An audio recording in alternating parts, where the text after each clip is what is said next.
કલ્પના કરો કે આપણે 10 માળ ઊંચી બિલ્ડિંગની લિફ્ટમાં છીએ બરાબર. અને અચાનક લાઇટ જાય છે.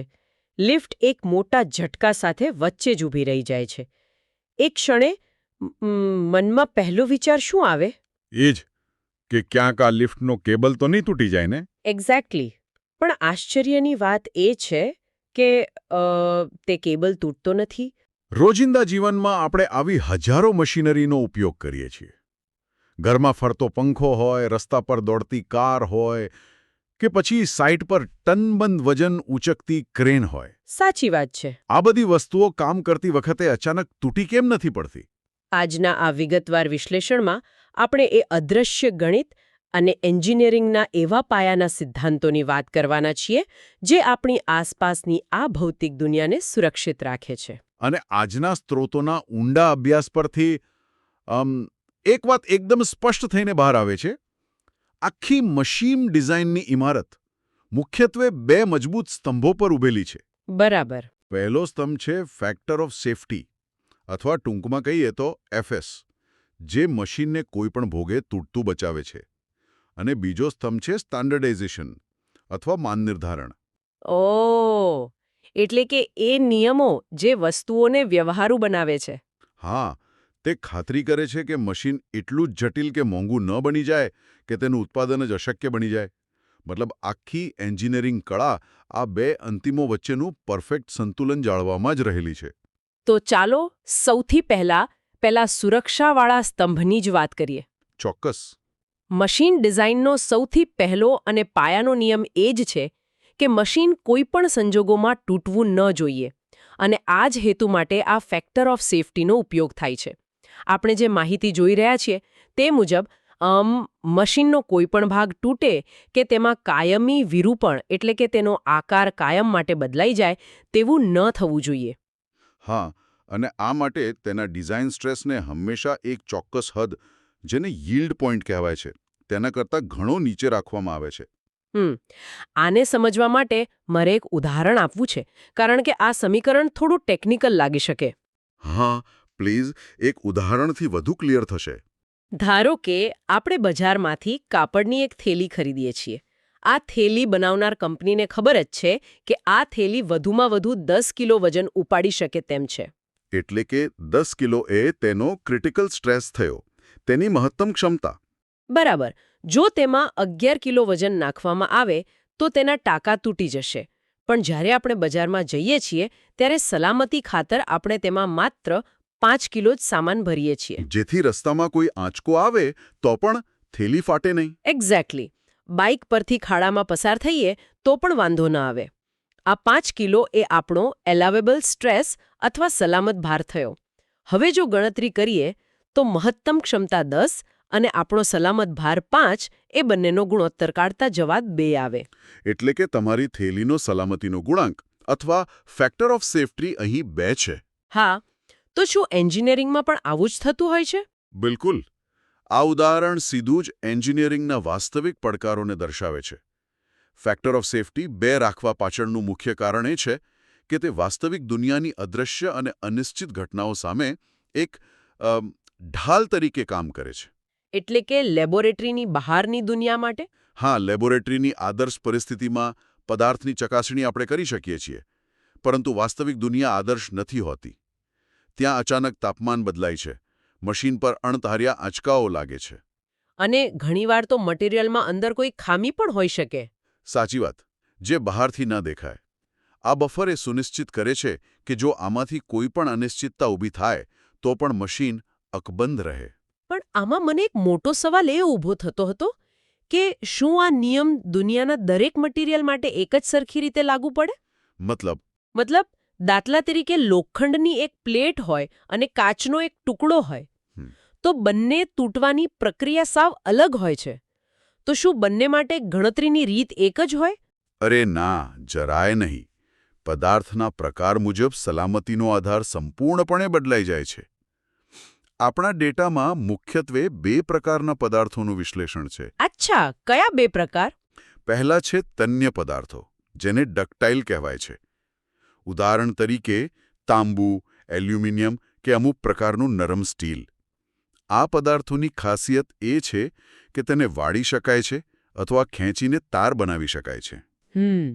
એટલે તે તરત નથી તૂટતા. બરાબર. જ્યારે તેના પર વધુ પડતો લોડ આવે ત્યારે તે સીધા તૂટી નથી જતા, પણ રબરની જેમ થોડા ખેંચાય છે. એટલે કે તેમાં કાયમી વિરૂપણ આવે છે. આથી તન્ય પદાર્થોની ડિઝાઇનમાં યીલ્ડ સ્ટ્રેસને આધાર માનવામાં આવે છે. યીલ્ડ સ્ટ્રેસ મતલબ એ શું? યીલ્ડ સ્ટ્રેસ એટલે એ ચોક્કસ બિંદુ જ્યાંથી પદાર્થનો આકાર કાયમ માટે બદલાવાનો શરૂ થાય. ભલે તે તૂટ્યો ન હોય, પણ તેનો આકાર બગડી જાય છે.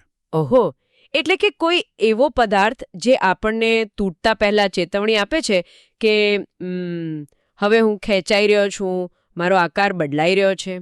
હા, બિલકુલ.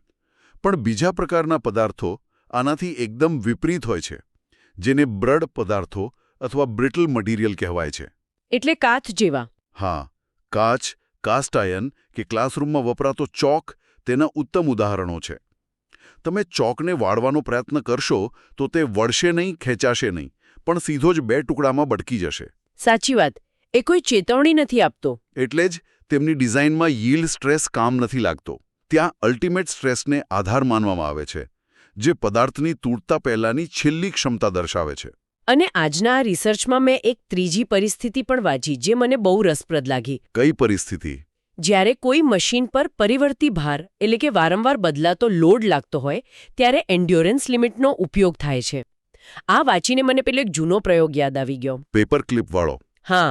જો આપણે પેપર ક્લિપ અથવા કોઈ જાડા તારને તોડવો હોય અને આપણી પાસે પકડ ન હોય તો આપણે તેને એક જ જગ્યાએથી વારંવાર ઉપર નીચે વાળીએ છીએ. હા, અને તે ત્યાંથી તૂટી જાય છે. હા, થોડીવાર પછી તે જગ્યા ગરમ થઈ જાય છે અને તાર ત્યાંથી જ તૂટી જાય છે. આ જ તો એન્ડ્યોરન્સ લિમિટ પાછળનું સાચું વિજ્ઞાન છે. આ પ્રક્રિયાને એન્જિનિયરિંગની ભાષામાં ફટીગ એટલે કે થાક કહેવાય છે. થાક? મશીનને પણ થાક લાગે?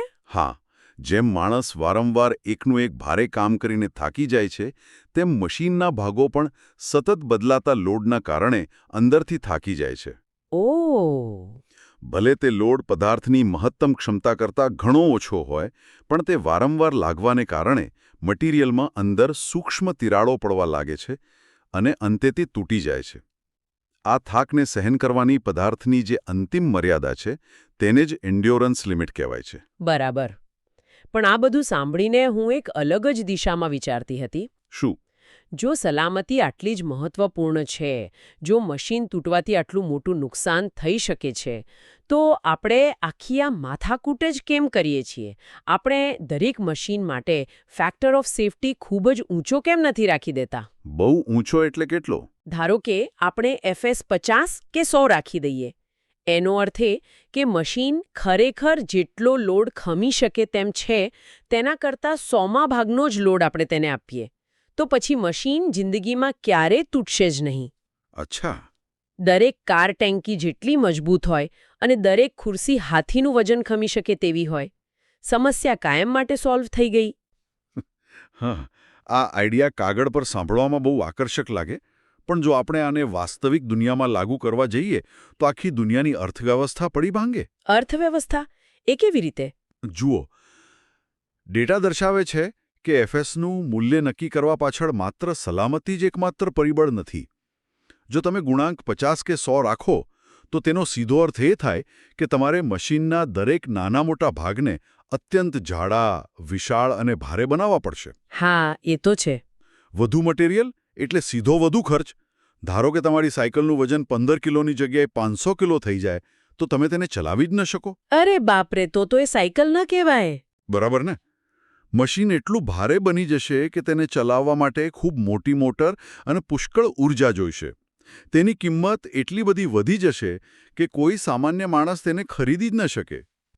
એટલે કે ઊંચો FS મશીનને માત્ર વજનદાર જ નહીં પણ વ્યાપારી ધોરણે સંપૂર્ણ નિષ્ફળ બનાવી દે છે. બિલકુલ.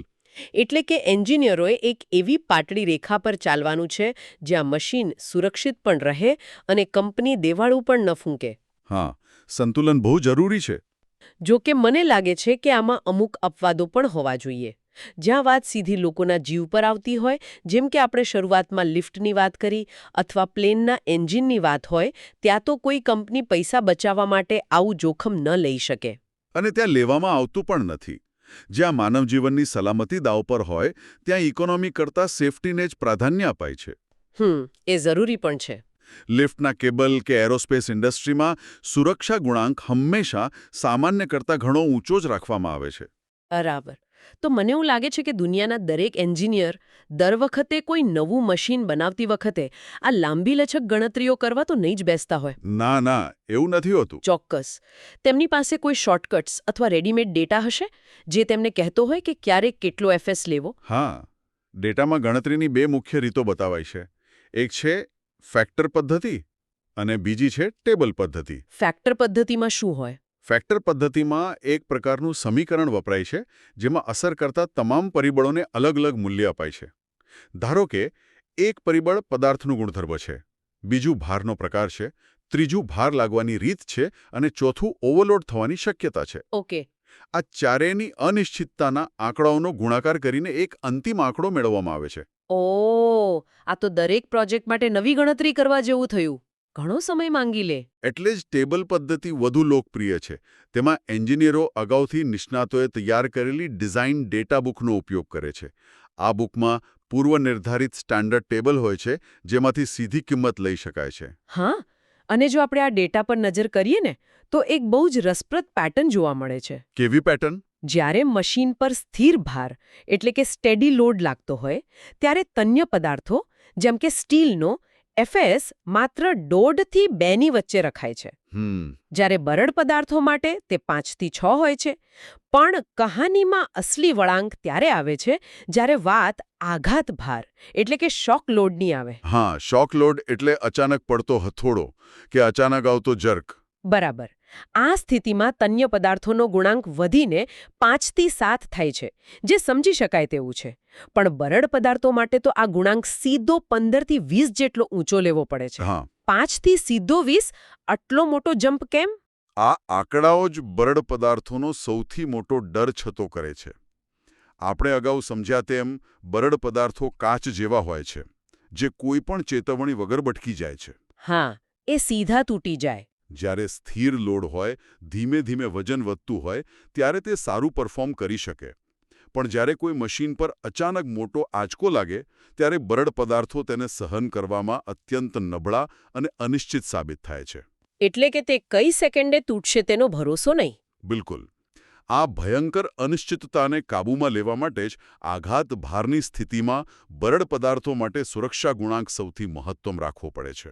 તો અત્યાર સુધીની ચર્ચા પરથી આપણે મશીનને તૂટતું બચાવતા અને તેને આર્થિક રીતે પોસાય તેવું બનાવતા શીખી ગયા. હવે આપણે આ રિસર્ચના બીજા અને એટલા જ મહત્વના ભાગ તરફ વળીએ. સ્ટાન્ડર્ડાઇઝેશન તરફ. હા, આપણે એક એવી સ્થિતિની કલ્પના કરીએ કે જ્યાં દુનિયાનો દરેક એન્જિનિયર પોતાની ફેક્ટરીમાં પોતાની મરજી મુજબના માપના નટ બોલ્ટ કે સ્પેર પાર્ટ્સ બનાવવા લાગે. એ તો બહુ ભયંકર પરિસ્થિતિ કહેવાય. સાચી વાત. કોઈ કંપનીનો બોલ્ટ 8.3 મિલીમીટરનો હોય તો બીજી કંપનીનો બોલ્ટ 9.7 મિલીમીટરનો હોય. તમારું મશીન બગડે અને તમે બજારમાં પાર્ટ લેવા જાઓ તો એ આખા શહેરમાં ક્યાંય મળે જ નહીં. હા, આ તો મેન્યુફેક્ચરિંગની દુનિયા માટે એક સંપૂર્ણ અરાજકતા બની જાય. અને આ જ અરાજકતામાંથી ઉદ્યોગોને બચાવવા માટે ચિત્રમાં પ્રવેશે છે આપણો બીજો સ્તંભ, સ્ટેન્ડર્ડાઇઝેશન અથવા માન નિર્ધારણ.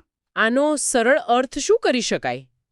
સ્ટેન્ડર્ડાઇઝેશન એટલે ઉત્પાદિત વસ્તુઓની વિવિધતા, તેમના આકાર અને સાઇઝને એક ચોક્કસ હદમાં સીમિત કરવા માટે કેટલાક સાર્વત્રિક પ્રમાણ નક્કી કરવાની પ્રક્રિયા. ડેટામાં આની અસર બહુ જ સુંદર રીતે વર્ણવી છે. કેવી રીતે?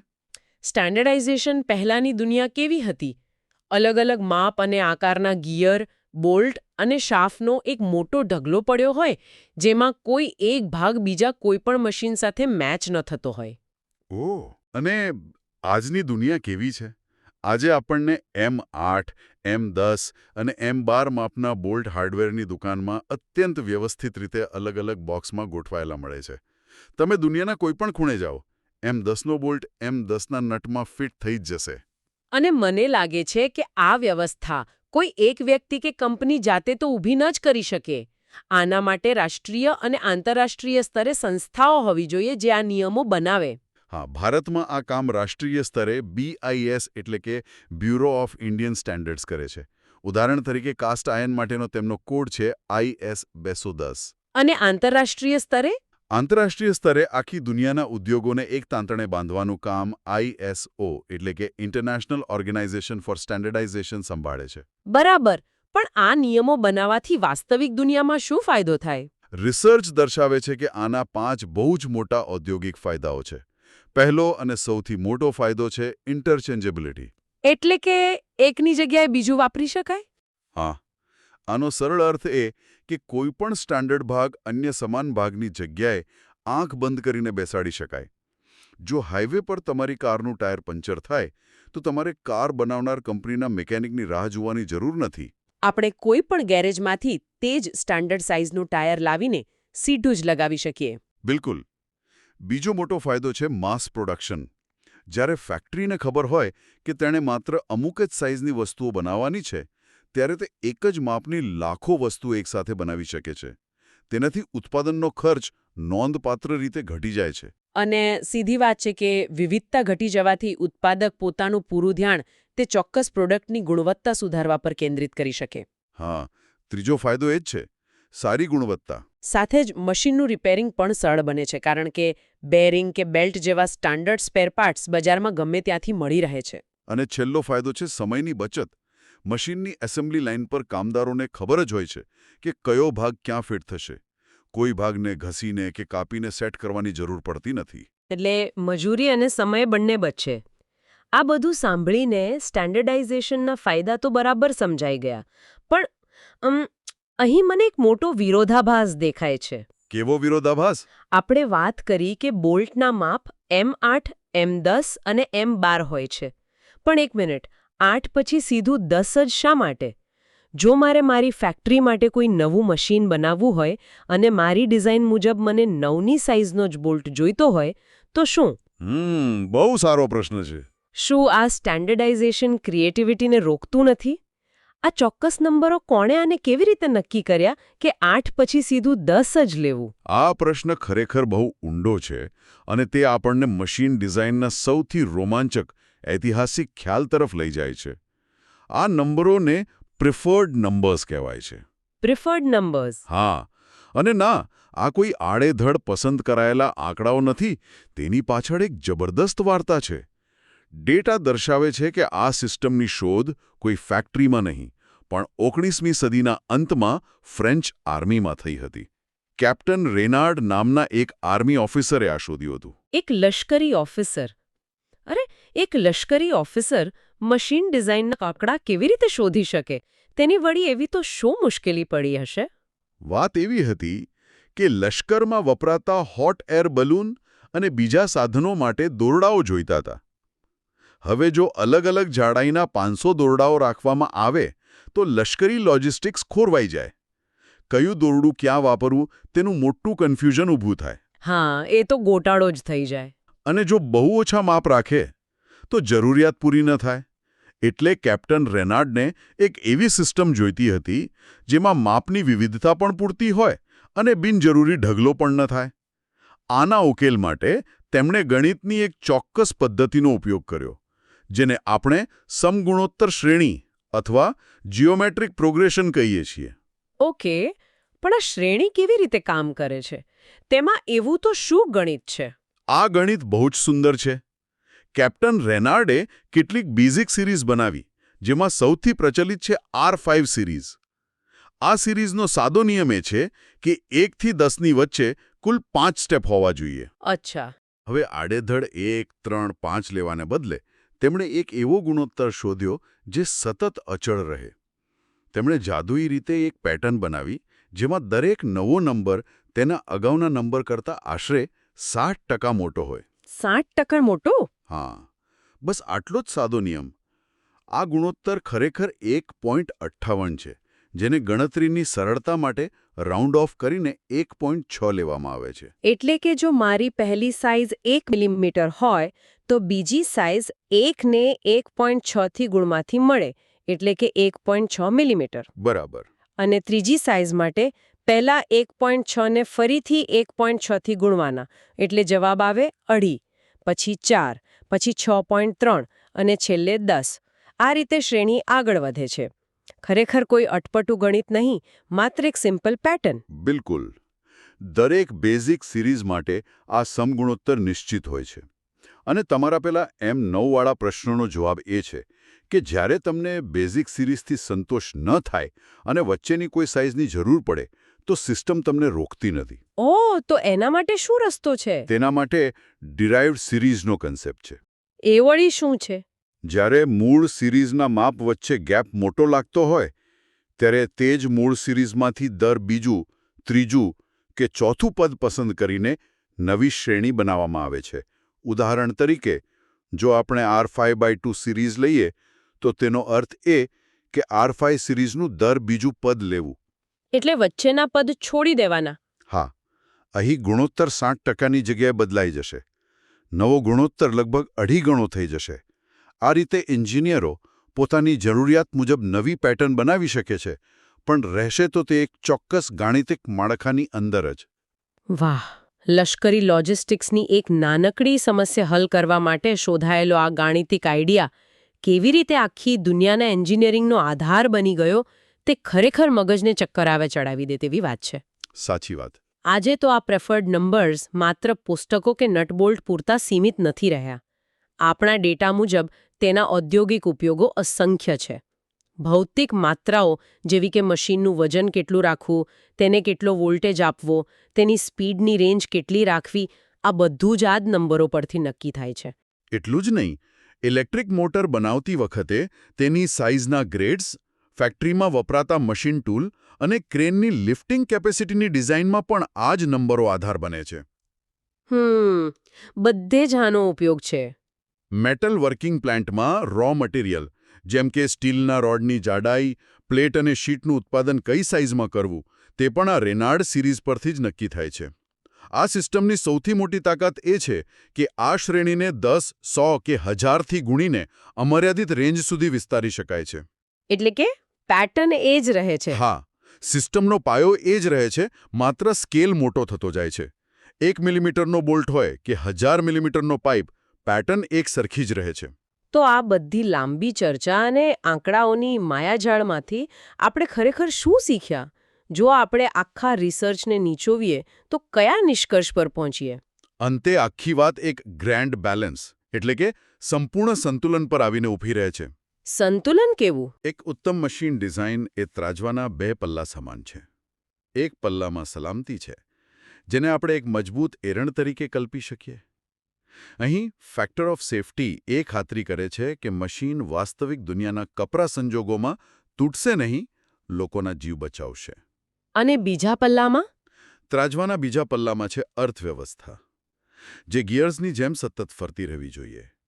અહીં સ્ટાન્ડર્ડાઇઝેશન અને પ્રિફર્ડ નંબર્સ એ ખાતરી કરે છે કે મશીનનું ઉત્પાદન વ્યવહારુ, ઝડપી અને એટલું સસ્તું રહેશે કે દુનિયા તેનો ખરેખર ઉપયોગ કરી શકે.